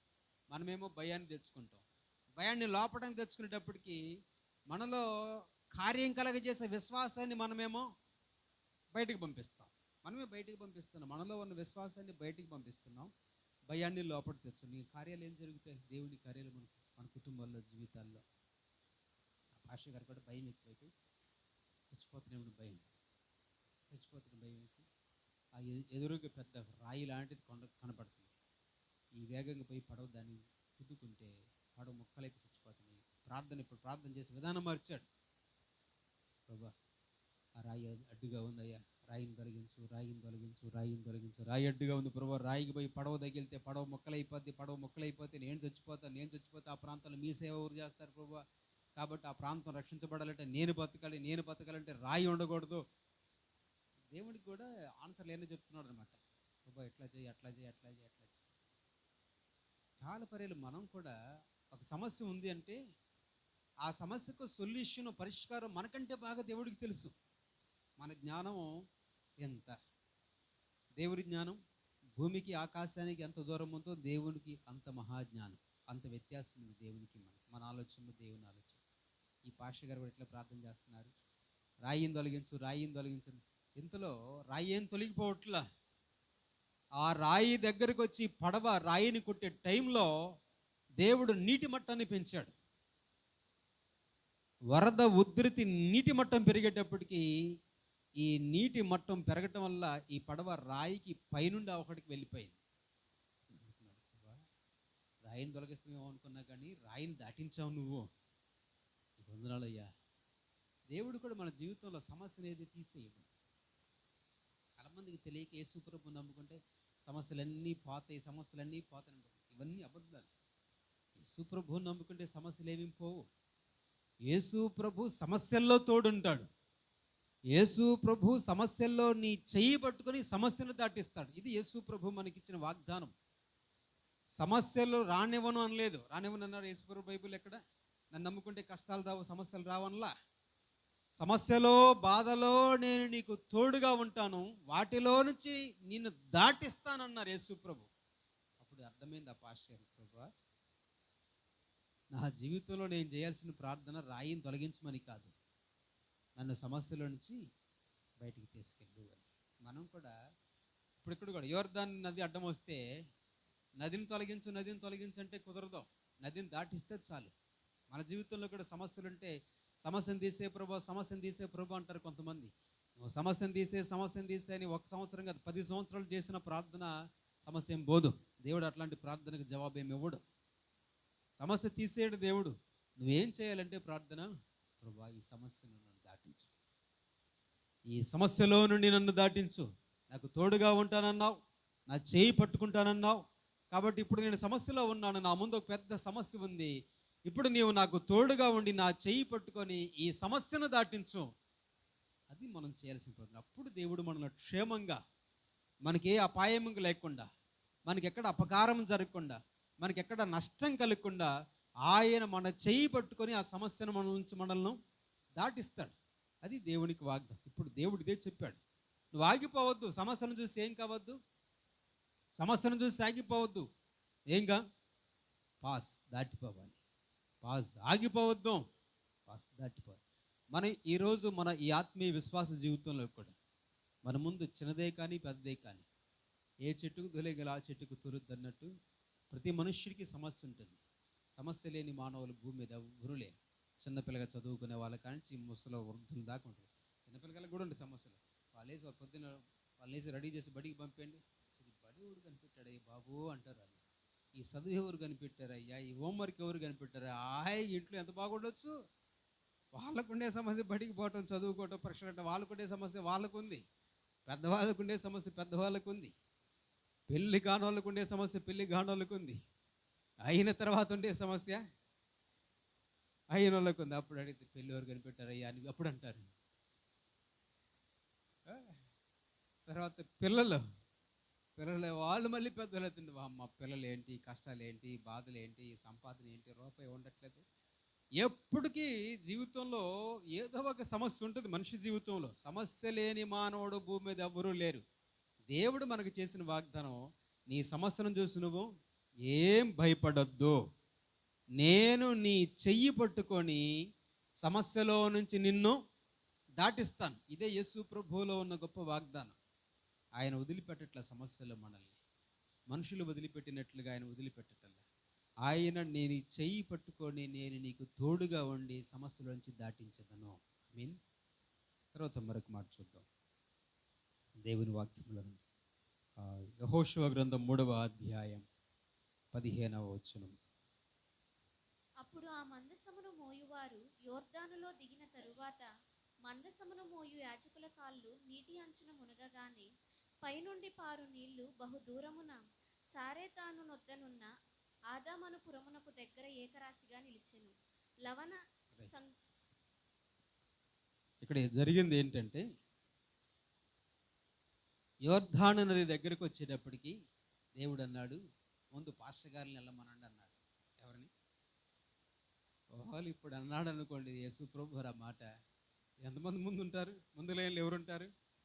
ఎవరైనా ముందులో పెడతారు, నాకేతరా దాన్ని ముందు పోనా అంటారు. దేవుడు యెహోషువతో చెప్పిన మాట అదే. యోర్దాను నది దగ్గరికి పోయిన తర్వాత ముందు దేవుని సేవకులను నిలమనండి, నీళ్ళల్లో మీరు వాళ్ళు వెనక్కి వెళ్ళండి అన్నాడు. ముందు లైన్లో ఎవరు పెట్టాలట? ముందు దేవుని సేవకులను వెళ్ళమనండి నదిలో, ఆ తర్వాత వాళ్ళ వెనక మీరు వెళ్ళమని అన్నారు. ఇప్పుడు తెప్పలు ఎవరికి వచ్చింది? మాట్లాడిందేమో యెహోషువతో, వెళ్ళమన్నదేమో సేవకుల్ని. ఇప్పుడు మరి ఆ నాయకుడు యెహోషువ వెళ్ళి, దేవుడు మిమ్మల్ని వెళ్ళమన్నాడు, ముందు నదిలో నడిచిపోవాలా, ఈ నదిలో ముందు మిమ్మల్ని నడిచెళ్ళమన్నాడు, మీ వెనక మమ్మల్ని రమ్మన్నాడు అంటే ఎవరన్నా నమ్ముతారా? ఏమో దేవుడు మాతో మాట్లాడలే, నీతో మాట్లాడేమో మాకు తెలియదు, నీతో మాట్లాడితే నువ్వే పో, మాతో మాట్లాడిన రోజు మేము నడుస్తామంటాం. మనమైతే ఈ రోజుల్లో ఏమంటాం? ఏమో దేవుడు నాతో ఏం మాట్లాడలేదు, మీతో మాట్లాడితే మీరు వెళ్ళండి, నాతో మాట్లాడిన రోజు నేను వస్తాను అంటాం. కానీ వాళ్ళు అలా అనలా. యాజకులు, పాస్టర్ గారు, యాజకులు, సేవకులు అలా అనలా. దేవుడు నీతో అలా చెప్పాడా? అయితే మేము వెళ్తాం అన్నారు. ఎంత విధేయత చూపించారో! ఎక్కడ వీళ్ళు కూడా అనుమానం, కొంచెం కూడా ఎక్కడ అనుమానం రాలేదు. ఇంత పెద్ద నది, కొన్ని వందల అడుగులు లోతున్న ఈ నదిలో నడిచి వెళ్తే మేము మునిగిపోతే చచ్చిపోతాం అన్న ఆలోచన వాళ్ళకి రాలేదు. ఈ సేవకులు భుజం మీద దేవుని మందసాన్ని పట్టుకొని ఆ నీళ్ళల్లో దిగారు అంతే. ఆ గెలక లోతు నీళ్ళల్లో వచ్చేటప్పటికి నీళ్లు 2 పాయలుగా మారిపోయాయి. దిగవ నీళ్ళు దిగువ అట్లా వెళ్ళిపోయాయి. ఎగవ నుంచి పారే నీళ్ళన్నీ ఆగిపోయి వడ్ల రాసి కుప్ప పోసినట్లుగా రాశిలాగా ఆగిపోయాయి. ఆరిన నేల మీద సేవకులు వెళ్ళారు. వీళ్ళ వెనుక మిగతా సైన్యం అంతా వెళ్ళారు. అప్పుడు వీళ్ళకి వామ్మో ఏమనిపించింది? ఇందాకేమో నదిని చూసి భయపడి ఆగిపోదాం అనుకున్నాం, అడుగు పెట్టగానే నది మనం ఆగిపోవటం కాదు, నదే ఆగిపోయింది మన దగ్గరికి రాకుండా, మన మీద పడకుండా. దేవుడు ఎంత గొప్పడో అనుకున్నారు. అందరూ నది దాటిన తర్వాత మళ్ళీ 2 పాయలు కలిసిపోయాయి. యేసు ప్రభువుల గొప్పతనం అది. సమస్యను చూసి నువ్వు ఆగి ఉన్నంత వరకు అక్కడే ఆగిపోతావు, జీవితం కూడా అక్కడే ఆగిపోతుంది. ఎప్పుడైతే దేవుణ్ణి నమ్మి దేవుని వాగ్దానమును పట్టుకొని, నా దేవుడు తోడుగా ఉంటానన్నాడు, ఆయన నా చెయ్యి పట్టుకొని నడిపిస్తానన్నాడు, దేనికి నీవు భయపడాల్సిన పని లేదు, ఏ సమస్యను నేమి చేయలేదు అన్నాడు. కాబట్టి నేను ధైర్యంగా ముందుకు పోతానని నువ్వు ధైర్యంగా ముందుకు పోగలిగిన రోజు సమస్య నీ దగ్గరికి రాకుండా ఆగిపోద్ది. అప్పుడు సమస్య పక్కకు తొలగిపోద్ది. నిన్ను చూసి, నీతో ఉన్న దేవుణ్ణి చూసి సమస్య పోద్ది. కాబట్టి రాత్రి మనం దాటిపోవాలి. ఎన్ని సమస్యలు జీవితంలో ఎదురవుతున్నా ఆగిపోవద్దు. సమస్యను చూసి ఏం కావద్దు? ఆగిపోవద్దు. ఆగిపోయామో మనం ముందుకు సాగిపోలేం. భూమి మీద బైబిల్ తర్వాత 2వ బైబిల్ అనే ఒక పుస్తకానికి పేరుంది. పుష్కలు చెప్తారు ఏంటది? బైబిల్ తర్వాత మరొక పుస్తకానికి 2వ బైబిల్ అనే పేరుంది. చెప్పండి. రైట్. యాత్రికుని ప్రయాణం అని బైబిల్ అంత ఉంటుంది. ఆ పుస్తకం కూడా ఒక యాత్రికుడు రాశాడు. అతని పేరు జాన్ బన్యన్. ఈయన యేసు ప్రభు గురించి ప్రకటిస్తున్నాడని తెలిసి, నువ్వు యేసు ప్రభుని ప్రకటిస్తే ఒప్పుకోమని చెప్పి ఆయన తీసుకెళ్ళి జైల్లో పడేశాడు. ఎన్నో రోజులు ప్రార్థన చేశాడు. ప్రభు నేనేం తప్పు చేశానయ్యా, నేను ఏ నేరం చేయలేదు, నన్ను జైల్లో వేశారు, నేను ఏ తప్పు చేయలేదు, నన్ను జైల్లో వేశారు, మీ గురించి 4 మంచి మాటలు చెప్పారు అంతే, అందుకే నన్ను జైల్లో తీసుకొచ్చారు, నేను ఏ తప్పు చేయలేదయ్యా, నన్ను జైల్లోంచి విడుదల చేయండి అయ్యా, విడుదల చేయండి అయ్యా, విడుదల చేయండి ప్రార్థన చేస్తాడు. ఎన్ని రోజులు వారాలు నెలలు చేసినా కూడా జైల్లోంచి బయటికి రావట్లా, ఏ మనుషులు రావట్లా, జామీన్ ఇవ్వట్లా, బయటికి తీసుకెళ్ళట్లా. ఇక అప్పుడు అర్థమైపోయింది ఆయనకు, నేను ఇక్కడ ఉండటమే దేవుడు ఏర్పాటేమో, అందుకే నా ప్రార్థనకు జవాబు రావట్లేదు అని ప్రార్థన విధానాన్ని మార్చాడు. ఇప్పుడు నువ్వు నన్ను జైల్లోంచి బయటకు తీసుకెళ్ళట్లేదు, అది మీ చిత్తమే, కాబట్టి నేను ఎక్కడున్నా మీకు మహిమకరంగా ఉండాలయ్యా, నన్ను వాడుకో, బయట ఆడుకున్నావు, ఇక్కడ కూడా నన్ను వాడుకో అని ప్రార్థన చేయడం మొదలుపెట్టాడు జాన్ బన్నీన్. ఆ జైల్లో ఉండగానే దేవుడు ఆయన గొప్ప దర్శనం ఇచ్చాడు. ఆయన ఇచ్చిన దర్శనం అంతా ఒక బొగ్గు తీసుకొని జైలు గోడల మీద రాయటం మొదలుపెట్టాడు. ఆయన అలా రాసినదే పెద్ద పుస్తకం, యాత్రికుని ప్రయాణం. దానికి 2వ బైబిల్ అని పేరు. అంత ఆత్మీయంగా మధురంగా ఉంటుంది ఆ పుస్తకం. కొత్త వాళ్ళకి ఒకసారి చదివితే అసలు అర్థం కాదు. బైబిల్ కూడా ఒకసారి చదివితే పెద్దగా ఏం అర్థం కాదు, ఆ పుస్తకం అర్థం కాదు. అందులో ఒక సంఘటన ఏంటంటే, అందులో ఉన్న ఒక సంఘటన, ఒక మనిషి, ఒక యాత్రికుడు తన భుజం మీద మూట వేసుకొని మోసుకుంటూ పోతుంటాడు. పుస్తకం మీద కూడా ఈ బొమ్మే ఉంటుంది. ఒక మనిషి భుజం మీద మూట వేసుకొని పోతుంటాడు. ఆ మూటే మన పాపాల మూట. ఎవరు ఎంత వయసు ఉంటే అన్ని పాపాలు మూట భుజం మీద తీసుకుని పోతూ ఉంటాడు. ఆ మూటను మొయ్యలేక నడిచిపోతూ ఉంటే 2 దారులు కనపడతాయి. ఒక దారి పరలోకానికి పోయే దారి, మరొక దారి పాతాళానికి పోయే దారి. 2 దారులు కనపడతాయి.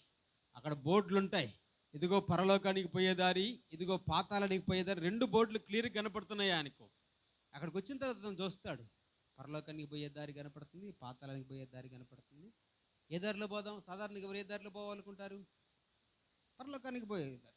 కానీ అక్కడికి వచ్చి ఆ సర్కిల్ కాడికి వచ్చి చూస్తే 2 దారులు ఏం కనపడిందంటే, పాతాళానికి పోయే దారి పెద్ద వెడల్పుగా, విందులు, వినోదాలు, క్లబ్బులు ఇవన్నీ విలాసవంతంగా, బంగారము, ధనం ఇవన్నీ దారి నిండా పరిచి ఉంది.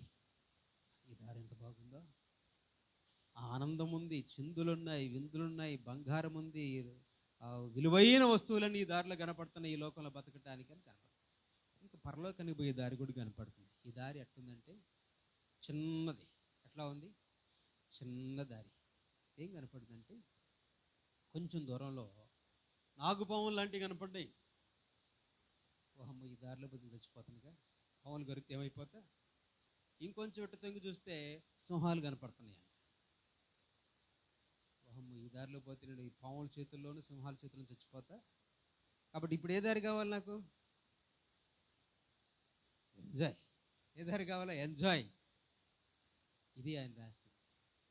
అయితే ఒక ఆత్మీయుడు మాత్రం ఎప్పుడు ఇహలోక పాపాలకు, ఈలోకపరమైన వాటికి తావివ్వడు. ఈ యాత్రికుడు అక్కడికి వచ్చిన తర్వాత ఆలోచనలు పడి ఇటు పోవాలా. ఇదే మానవ జీవితం.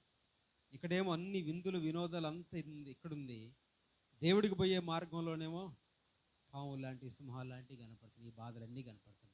ఏ దారి కావాలా? ఇప్పుడు యాత్రికుడు ఏం ఆలోచించాడంటే, నేను ప్రభువుని నమ్మాను కాబట్టి నా జీవితంలో ఎన్ని కష్టాలున్నా పరలోకం అయిపోయి నా మార్గం అనుకొని, ఈ యాత్రికుడు భుజం మీద మూట తీసుకొని పరలోకం వైపు అడుగు పెట్టడానికి అటు ఆ దారి గుండా ప్రయాణం చేశాడు. మొదట్లో దారి ఇరుగ్గా కనపడింది, కానీ పోను విశాలమవుతూ వచ్చింది. నాగుపాములు లాంటివి ఎదురయ్యాయి దారిలో. ఎదురైతే దేవుడు అన్నాడు దారిలో తోడుగా ఉండి, ఏం భయపడ మాకు, వాటి కూరలేమి లేవు. 2000 సంవత్సరాల కిందట ఈ పాము కూరలన్నీ నేను పీకాను, సిలువలో గెలిచి పాము కూరలన్నీ పీకేశాను. అవి బొసకొడతాయి తప్ప నిన్నే కాటేయలేవు, అవి బొసకొట్టి భయపడతాయి తప్ప నిన్నేమి చేయలేవు అన్నాడు.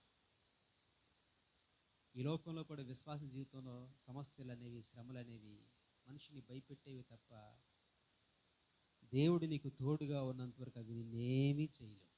ఐ మీన్, అతను ధైర్యంగా పాములు దాచుకుని వెళ్ళాడు. ఏది అతనికి ఏమాత్రం హాని చేయలే. ఇంకొంచెం దూరం పోయిన దూరంగా సింహాలు కనబడి గాండ్రిస్తూ ఉంటే ఆ శబ్దానికి గుండె పగిలిపోయే అంత భయంగా ఉంది. దేవుడు అన్నాడు, భయపడుతూ ధైర్యంగా వెళ్ళి దగ్గరికి పోయాక ఒక ఆశ్చర్యమైన విషయం చూశాడు. సింహాలు అయితే ఉన్నాయి, కానీ అవన్నీ కట్టేస్తున్నాయట. ఎట్లా ఉన్నాయి? సింహాలైతే ఉన్నాయి, కానీ అవన్నీ కట్టివేయబడిన సింహాలు. కట్టివేసిన సింహం ఏం చేస్తుంది? గర్జించడం తప్ప ఏ హాని. కానీ దూరం నుంచి చూసినప్పుడు ఎట్లా ఉంది? సింహాలే కనపడుతున్నాయి, కానీ కట్టేసింది కనపడట్లేదు. విశ్వాస జీవితంలో కూడా మనం ముందుకు పోతుంటే మనల్ని గర్జించి గాంటించి భయపెట్టి సమస్యలు మన జీవితంలో ఎదురవుతాయి. కానీ దేవుడు వాటిని ఎప్పుడు కట్టి పక్కన పడేశాడు. అవి గర్జించి నిన్ను భయపెట్టగలవేమో, కానీ అవి నీకు హానేమి చెయ్యవు. కాబట్టి నువ్వు ఆగిపోవద్దు, ముందుకు సాగిపో. అలా ముందుకు వెళ్ళిపోతే పరలోక ద్వారాలు తెరవబడ్డాయి ఆ వ్యక్తి కొరకు. ఇది యాత్రికుని ప్రయాణంలో ముగింపు. మన ఆత్మీయ జీవితంలో కూడా దేవుడు యెహోషువతో ఆనాడు నేడు మనతో చెప్పే మాట కూడా, నీ జీవితం ఈ ప్రయాణంలో ఎన్ని అడ్డులున్నా, ఆటంకాలున్నా, శ్రమలున్నా, సమస్యలున్నా నువ్వు చూసి భయపడొద్దు. నేను నీకు తోడుగున్నాను.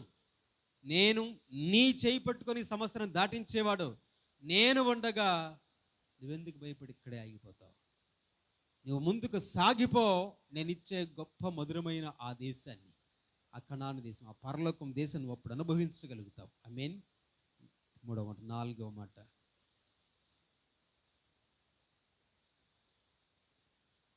అదే వచ్చిన భాగంలో నుండి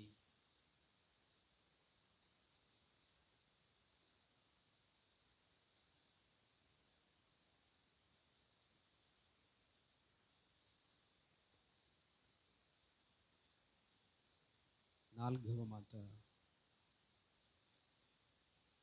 జకర్యా గ్రంథం 4వ అధ్యాయం 6వ వచనం.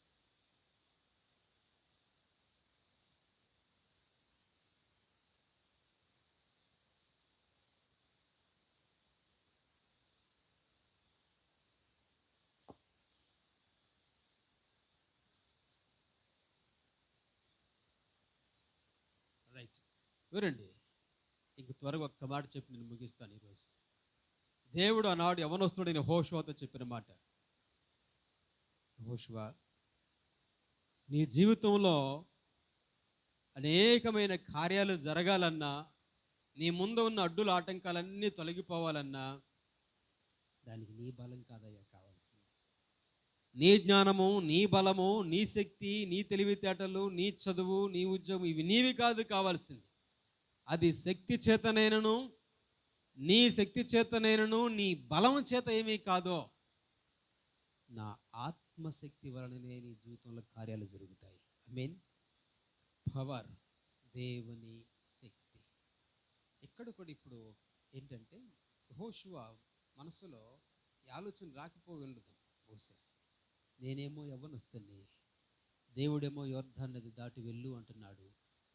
యోర్దాను నది ఒకడేమో 40 సంవత్సరాల ప్రయాణం ఉంది, చేసి వచ్చాం. యోర్దాను నది దాటితే ఎంతమంది రాజులు ఉన్నారు? 31 దేశాలను, 31 రాజ్యాలను నేను జయించాలి, ఓడించాలి.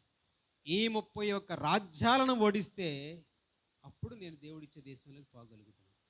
నా వల్ల అవుద్దా? నాకంత బలం ఉందా? నా వల్ల అవుద్దా? నాకంత బలం ఉందా? దేవుడు మనకే చెప్తే ఏమంటాం? ప్రభా, నేను అంతటోనయ్యా, నా వల్ల ఏమవుద్ది ప్రభా? 31 రాజులను జయించడం నా వల్ల అవుద్దా? దేవుడు ఏమన్నాడు చూడు. యెహోషువ గ్రంథం 3వ అధ్యాయం 7వ వచనం, 3:7. అయితే నీవు నిబ్బరము కలిగి జాగ్రత్త పడి బహుధైర్యముగా నుండి నా సేవకుడైన మోషే నీకు ఆజ్ఞాపించిన ధర్మశాస్త్రం అంతటి చొప్పున చేయవలెను. నీవు నడుచు ప్రతి మార్గమున చక్కగా ప్రవర్తించున. సరే, 3:7.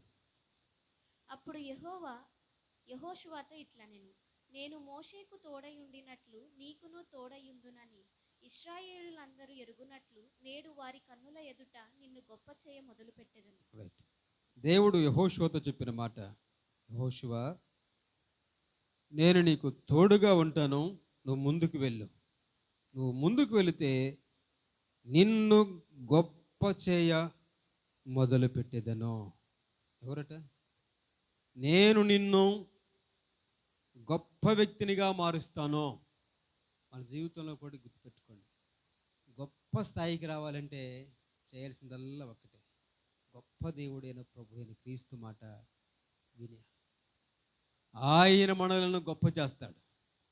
యెహోషువ నువ్వేం ఆలోచించొద్దు, నేను యవ్వనస్తుని, నా దగ్గర అంత జ్ఞానం లేదు, అంత శక్తి లేదు, అంత బలం లేదు, అంత సైన్యం లేదు, అంత విద్య కూడా నాకు రాదు, నా వల్ల అవుతుందా 31 రాజులను రాజ్యాలను జయించటం? నువ్వేం భయపడదు, నేను నీకు తోడుగా ఉన్నాను, నువ్వు వెళ్ళు, నేను నిన్ను గొప్పవానిగా చేస్తానన్నాడు. ఇది దేవుని యొక్క శక్తి. మన ఆత్మీయ జీవితంలో కూడా ఆ, చాలా పర్యాలు మనం ఇలాగే ఉంటాం. యేసుప్రభువుని నమ్ముకోక ముందంటే మనలో ఆ దేవుని ఆత్మ లేదు కాబట్టి అది వేరు జీవితం. యేసుప్రభువుని నమ్ముకున్న తర్వాత పరిశుద్ధాత్మ దేవుడే మనతో కలిసి జీవిస్తూ నివసిస్తూ ఉన్నాడు. మనం న్యాయాధిపతి గ్రంథం 14వ అధ్యాయం 6వ వచనం చదివితే, దేవుని ఆత్మవశుడిగా మారిపోయి సంసోను కొదవ సింహమును సహితం చంపేశాడు. దేవుని ఆత్మలో ఉన్న శక్తి అది. మనలో కూడా మనం శరీరపరంగా బలహీనులం కావచ్చేమో, కానీ ఆత్మపరంగా మాత్రం శక్తిమంతులం. యేసు ప్రభువుకున్న ఒక పేరు, ఆయన బలవంతుడైన దేవుడు. యేసు ప్రభు ఆల్మైటీ గాడ్, అత్యంత శక్తి సంపన్నుడు ప్రభు అయిన క్రీస్తు. ఆ దేవుడే మాట్లాడుతున్నాడు యెహోషువతో, యెహోషువ నువ్వు ముందుకు వెళ్ళు, నా బలమేంటో నీకు చూపిస్తాను. యెహోషువ నువ్వు ధైర్యంగా ముందుకు వెళ్ళు, నా శక్తి ఏంటో నువ్వు చూస్తావు. ఇదే కదా జరగాల్సింది జీవితంలో. చాలా పర్యాలు దేవుడు వాళ్ళకి ఎవరికో మేలు చేశాడు, వీళ్ళు ఎవరికో మేలు చేశాడు, వాళ్ళ కుటుంబాల కార్యాలు ఇవన్నీ ఎప్పుడో వింటూ ఉంటాం. దేవుడు అంటున్నాడు, ఎవరెవరికో మేలు చేస్తే నీకేంటి ఒరిగేది, నీకేంటి ఉపయోగం? నీ జీవితంలో కదా జరగాల్సింది. నువ్వు ధైర్యంగా ముందుకు వెళ్ళు, నన్ను నమ్మావు కదా, నువ్వు ధైర్యంగా ముందుకెళ్ళు, నా శక్తి ఏంటో నువ్వు నీ జీవితంలో కల్లారా చూస్తావు. ఆమేన్. ఇది దేవుడు యెహోషువతో చెప్పింది. నువ్వు యవ్వనస్తుడు అని, నీ ముందు పెద్ద బలమైన రాజులున్నారని నువ్వు ఎక్కడ సందేహించు మాకు. నన్ను నమ్మావు కదా, నువ్వు ముందుకు వెళ్ళు, నా శక్తి ఏంటో, నా బలం ఏంటో ఇప్పుడు నువ్వు కల్లారా చూస్తావు అన్నాడు. దీన్ని పవర్.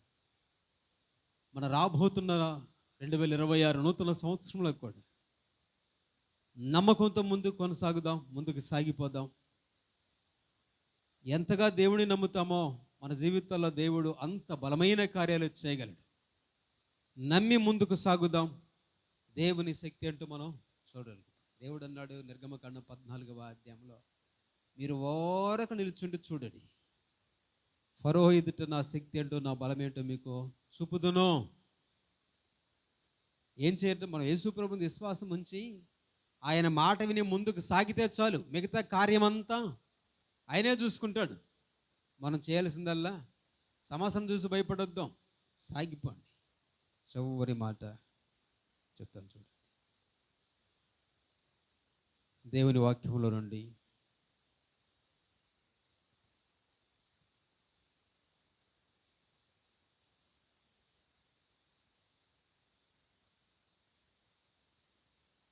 పర్పస్.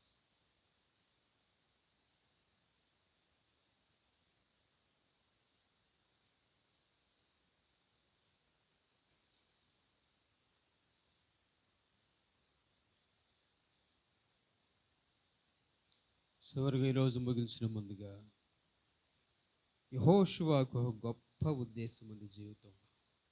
ఏంటి యెహోషువ ముందు ఉన్న ఉద్దేశం ఏంటంటే, నేను నా ప్రజలు మేమందరము దేవుడిచ్చే కనాను దేశంలోకి వెళ్ళాలి.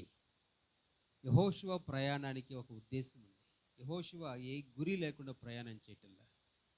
యెహోషువ ముందు ఒక గురి పెట్టుకున్నాడు. నేను నా ప్రజలమందరము ఆ కనానులో ఉండాలి. ఈ రాత్రి మనందరూ కూడా ఒక ఉద్దేశం ఉండాలి. చదువుకునే పిల్లలకు ఒక ఉద్దేశం ఉండాలి. కుటుంబంలో భర్తగా ఒక ఉద్దేశం, భార్యగా ఒక ఉద్దేశం, కుటుంబం అంతటికి ఒక ఉద్దేశం. ఈ రాబోతున్న 2026వ సంవత్సరంలో నా ఉద్దేశం ఏంటి? నూతనమైన సంవత్సరంలో నా ఉద్దేశం ఏంటి? నూతనమైన సంవత్సరంలో నా గురి ఏమిటి? నేను దేని కొరకు నేను ముందుకు సాగిపోవాలి? యెహోషువని అడిగితే, యెహోషువ ఈ నదులు దాటి, అరణ్యాలు దాటి యాడికి పోదాం అనుకుంటున్నావు అంటే, యెహోషువ టక్కుని చెప్పగలడు. 40 సంవత్సరాల అరణ్యాలు, అడవులు దాటినా, భయంకరమైన యోర్దాను నది దాటినా, నా ముందు ఉన్న 31 మంది రాజులు నేను గెలిచినా, నా గురి ఒకటే, నాకు ఒక ఉద్దేశం ఉంది. కనాను దేశంలో అడుగు పెట్టాలి. ఎక్కడ? కనాను దేశంలో అడుగు పెట్టాలి. మనకు కూడా ఒక ఉద్దేశం. నేను దేవుని రాజ్యంలో అడుగుపెట్టాలి. ఈ 2026 సంవత్సరంలో నా కుటుంబం అంతా రక్షించబడాలి.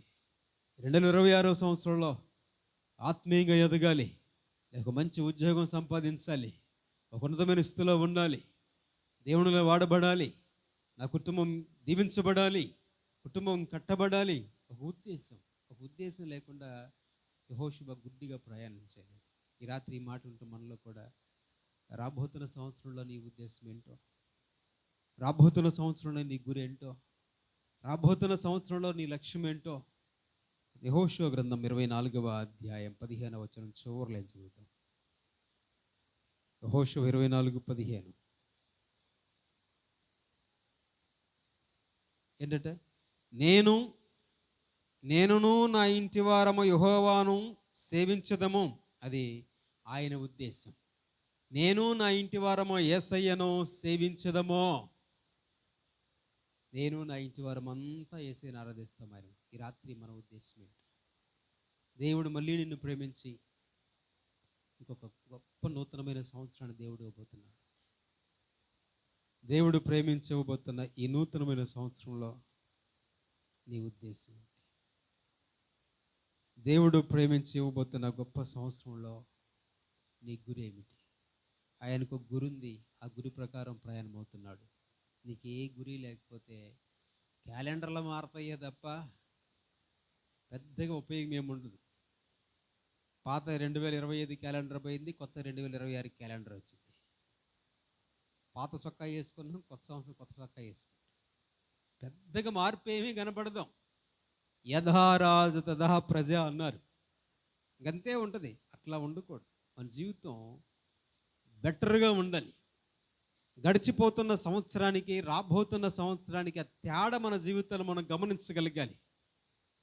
గడిచిన సంవత్సరం కంటే కూడా నూతనమైన సంవత్సరంలో మరింతగా నూతనమైన కార్యము, నూతన క్రియ చేయుదును అన్న వాగ్దానాన్ని మనం స్వతంత్రించుకొని మరింతగా మనం దేవునికి కృతజ్ఞులుగా మారాలి. అంత గొప్ప కార్యం మన జీవితంలో జరగాలి. ఒక గురి, ఒక ఉద్దేశం పెట్టుకుందాం. ఈ సంవత్సరంలో, ఈ రాబోతున్న సంవత్సరంలో నువ్వు దేవుని కొరకు ఉండాలనుకుంటావో, కుటుంబం కొరకు ఉండాలనుకుంటావో, ఆత్మీయంగా ఉండాలనుకుంటావో, సమాజపరంగా ఉండాలనుకుంటావో, ఏంటో నీ గురి? నీ గురి దేవుని కొరకు కావచ్చు, నీ కుటుంబం కొరకు కావచ్చు, నీ వ్యక్తిగతంగా కావచ్చు, ఆత్మ సంబంధంగా కావచ్చు. ఏదో ఒక గురి కలిగి ముందుకు వెళ్దాం. యెహోషువ గురి ఉంది, కానీ అడుగులో అడుగు పెట్టాలి.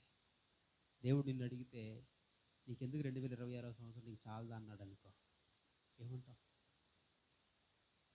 2026 సంవత్సరం ఎందుకు నీకు చాలదా అంటే నువ్వేం చెప్తావు? ఏం చెప్తుంది చెప్పండి? లేదు ప్రభా, నాకు ఇంకా నేను అనుకున్నది నెరవేరలేదయ్యా, నేను ఇంకో గురి పెట్టుకున్నాను, గురి ఇంకా నేను అది చేరుకోలేదు, నాకు ఒక గమ్యం ఉంది, ఆ గమ్యానికి ఇంకా నేను చేరుకోలేదు, నేను దాన్ని అనుకున్నది సాధించాలి. గురి, యెహోషువ గురి, మనకు గురి. ఏ విషయం కోసం ప్రార్థన చేస్తున్నామో, దేనిలో మనం అభివృద్ధి పొందాలనుకుంటున్నామో, ఎదగాలనుకుంటున్నామో, దేనికి ఎక్కడ మహిమకరంగా ఉండాలనుకుంటున్నామో, మన కుటుంబం ఎలా ఉండాలనుకుంటున్నామో, దేవుడు నీకు ఇచ్చిన పిల్లలు ఎలా ఉండాలనుకుంటున్నావో, ఒక గురి పెట్టుకో, ఒక లక్ష్యం పెట్టుకో. ఆ లక్ష్యం పెట్టుకొని ప్రార్థనాపూర్వకంగా ముందుకు సాగుతాయి. ఇంకొన్ని పీలు ఉన్నాయిలే, ఇంకా ప్రేయర్ అండ్ ప్రమోషన్. నాకు టైం చాలు కాబట్టి క్లుప్తంగా ఒక గురితో మనం ముందుకు వెళ్దాం. ఈ రాత్రి తల నుంచి కళ్ళు మూసుకుందాం, ప్రార్థనలోకి పెంచుదాం. దేవుడు మనల్ని ప్రేమించిన సమయంలో 2025వ సంవత్సరం మరికొన్ని నిమిషాల్లో ముగిసిపోబోతుంది. ఆ నదిని దాటి కొత్త ప్రాంతంలోనికి అడుగు పెట్టబోతున్నాం. అదే మనందరికీ ఆశీర్వాదకరంగా ఉండాలి. మన కుటుంబాలంతటికి క్షేమకరంగా ఉండాలి. మన కుటుంబాలంతటికి దీవెనకరంగా ఉండాలి. కాబట్టి రాబోతున్న నూతన సంవత్సరం మనంతటికి ఆశీర్వాదకరంగా ఉండినట్లుగా, రాబోతున్న నూతన సంవత్సరం మనందరికీ మేలుకరంగా ఉండినట్లుగా, రాబోతున్న నూతన సంవత్సరం మనకు, మన గ్రామానికి, మన సంఘానికి, మన ప్రాంతానికి, మన దేశానికి క్షేమము కలిగినట్లుగా ప్రార్థనలోకి పెంచుదాం. ఒకవేళ యెహోషువ తన జీవితంలో కొన్ని బాధాకరమైన విషయాలను జ్ఞాపకం చేసుకొని, ఇక నా జీవితం ఇంతేలే, ఇక నా జీవితంలో ఇక ఇంతే నేను అనుకుంటూ కృంగి పరిస్థితిలో ఒకవేళ ఈ రాత్రి నువ్వు ఉన్నవేమో, దేవుడు మాటకు లోబడి యెహోషువ కృంగిన స్థితి నుంచి లేచాడు. గతాన్ని పాతదంతటిని వదిలిపెట్టాడు. దేవుడు చెప్పిన ముందు ఉన్న జీవితం మీద దృష్టి పెట్టాడు. బహు చక్కగా దీవించబడ్డాడు. అనేకులు నాయకుడిగా ఉన్నాడు. గొప్ప వ్యక్తి కాగలిగాడు. ఈ రాత్రి మనందరం కూడా మన జీవితాల్లో ఇటు ప్రార్థన చేద్దాం. ప్రార్థనలోకి ఉంచుదాం.